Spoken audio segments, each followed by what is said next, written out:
The storm forced millions of people out of their homes and cities along the Gulf Coast. As News Channel 15 Sara Wagner explains, many relocated and never moved back. You've probably seen the Raging Cajun food truck rolling through town, but you might not know it exists because of Hurricane Katrina. Its owner, John Maxwell, lived through the storm. He says it's hard to believe it's been a decade since the disaster that turned his life and so many others upside down.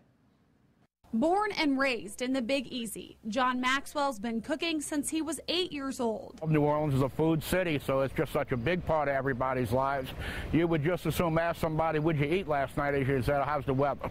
When the storm hit, the native New Orleanian managed Mother's, one of the city's most famous restaurants. When you saw that eye of the storm on the television, you knew that this was a special storm. As Katrina made its way to their beloved city, John and his wife Amy moved into a hotel across from the restaurant so he could still work. By 10 a.m. in the morning, you had 120 miles an hour winds, popping window panes out of 50-story buildings. And in one day you lose your grammar school, middle school, high school, your church you were baptized in, your doctor's records, anything that ever physically tied you to a place was gone in one day.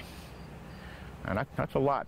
Even with such loss, John continued to give, cooking up his popular dishes for around 1,000 people, charging them nothing. That only lasted for about 2 days before the National Guard came and forced us out. That's when the Maxwells headed for Fort Wayne, Amy's hometown. I probably slept for about 30 hours straight. They eventually returned to New Orleans, but even long after the water receded, John says the storm continued to take lives. So everybody talks about the 1,800 people who died in New Orleans, and in the 6 to 12 months after the storm, the suicides down there, just incredible. I was going to 3 or 4 funerals a week for almost a year, where people I either knew, worked with, neighbors, whatever. Death was everywhere. 2 years later, the Maxwells made a permanent move to Fort Wayne and started the food truck, getting a second chance to do what they love. It helps me spread my joy of cooking to some people who really needed some good cooking.